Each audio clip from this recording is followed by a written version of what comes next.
Hey guys, just want to give you guys a little bit insight into how you can fix your issues if you guys have a crank and no start problem with your car. So basically, this happened to me a couple of days ago. I went shopping at a Kohl's and spent maybe like an hour there. Came back to my car and was all set to go back home, and bam, it cranked. Everything else worked. Everything worked. It cranked, but it didn't. It didn't crank over. It didn't start, and I must have cranked it about 5 times, and it would crank each and every time, but it would not turn over. It would not start.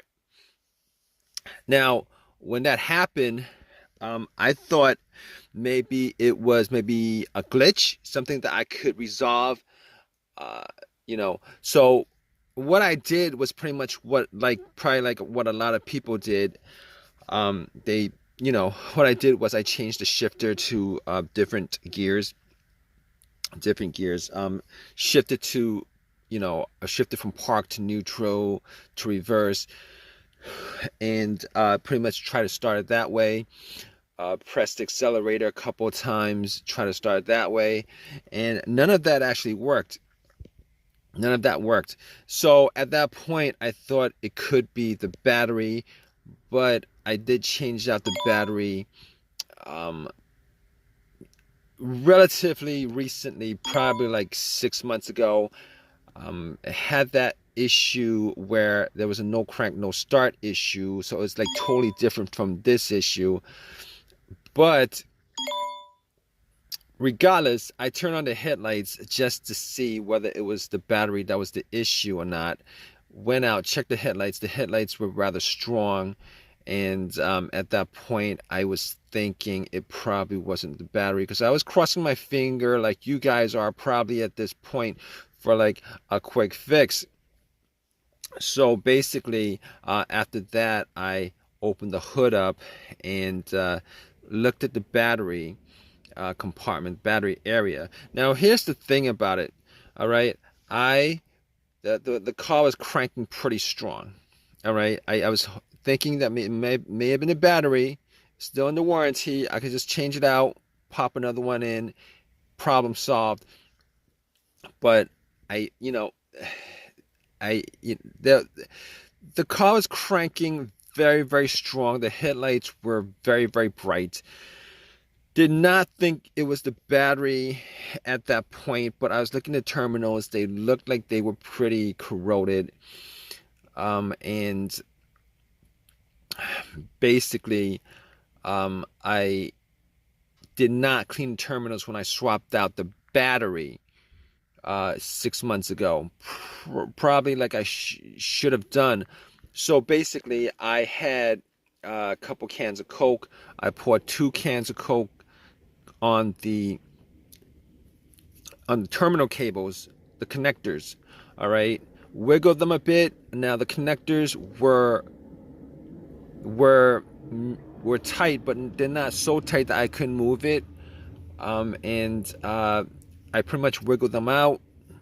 Took some paper towel, cleaned them up, popped them back in. It wasn't 100% clean, but it was clean enough that if that was the issue, I would have been able to, without a problem, the connection would have been able to crank it over if that was the issue. But I didn't, I was pretty sure that that wasn't the cause of it. But regardless, I did all that anyway. Went back to my car, tried to crank it, and it still cranked strong, did not turn over. Had the same scenario, did not turn over. Sucks. It sucked at that point. I was like, okay, so I went back out, and I had a battery booster. Now you're thinking, like, all that, why is he thinking it's still the battery? It's possible, on a rare chance, that the battery could be the cause of this for whatever reason. All right, that's like the first thing I went to. Had the booster out, popped the booster in. It had about 75% charge. Obviously, if that didn't work, I knew that I could just eliminate the battery 100%. But at that point, the battery could have been eliminated like 99%.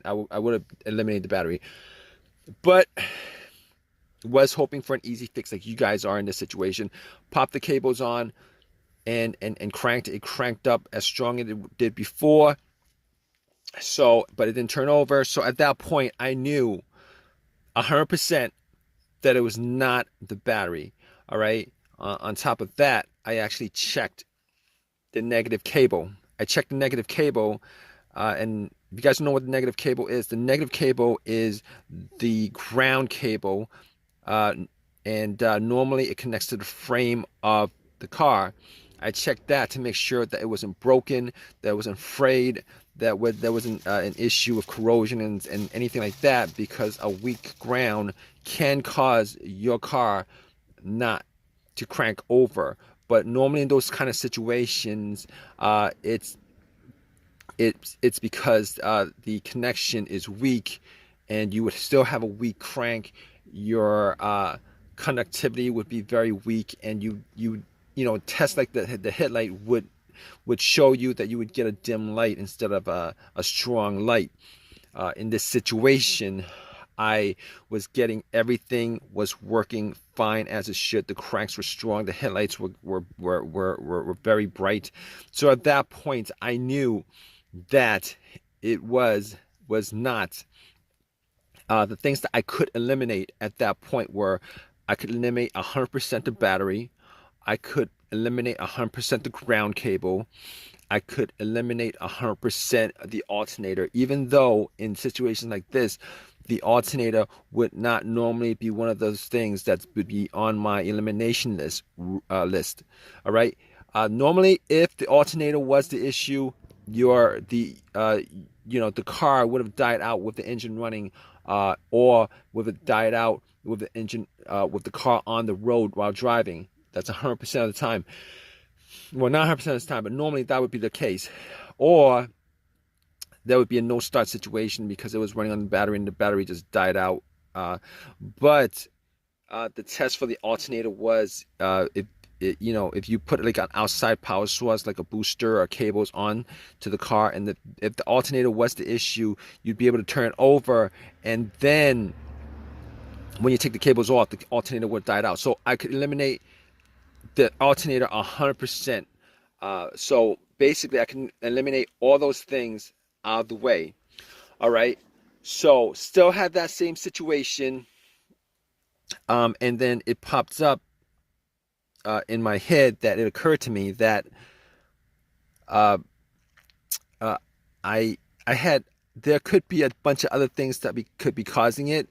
Manifold sensor, throttle position sensor, camshaft position sensor, crankshaft position sensor, a whole variety of things that could possibly be causing the crank but no start issue. Okay, it's a crank but no start, because I was getting a crank on the car each and every time, and I must have tried that at least 15 times to crank it up. It would crank very strong each and every time. All right, but here's the thing. Here's how I eliminated all those things, and you could do that too in this situation. All right, I noticed that there was not a check engine light. There was no check engine light on the dash at all. There was no check engine light on the dash at all. So immediately, I was able to eliminate the mass airflow sensor, the throttle position sensor, the crankshaft position sensor, the camshaft position sensor, and anything else that has a sensor connected to it that could generate a code in the car's computer. But I also had an OBD2 reader, and just to make sure that that was the case, that it wasn't any of those things that was causing it, I actually plugged it in. Now, there's also one other reason why I did plug in the OBD2 reader, and the other reason is sometimes if the computer is not reading the car, it's not connected to the car itself or the components of the car, it could cause a crank but no start situation. All right, and you could test that out with an OBD2, a cheap OBD2 that you could get from Walmart for $20. If you plug it in, and somewhere, sometime when it's when it's reading the codes, it doesn't analyze it all the way. It stalls on when it's reading.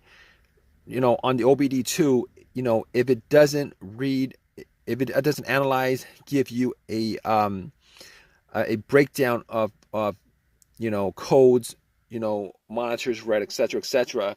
Normally in these situations, it means that there's a disconnect between the car and the and the computer itself, the ECU, ECM, PCM, all those things are the car's computer. Now, I plugged it in, it scanned it all the way through 100%, gave me a whole readout of everything. Obviously, as I thought, there were no codes, all the monitors were good, everything was, it gave me a readout. So once it gave me a readout, I was sure that there was no, I was like 99% sure that it wasn't any of those things that had a sensor connected to it. Now, here's the thing about it. I did take the cables off the battery, and that would actually, you want to do that before you take the cables off the battery. But because I had no check engine light, I was 100% sure that it wasn't any of those things. 100%. Okay.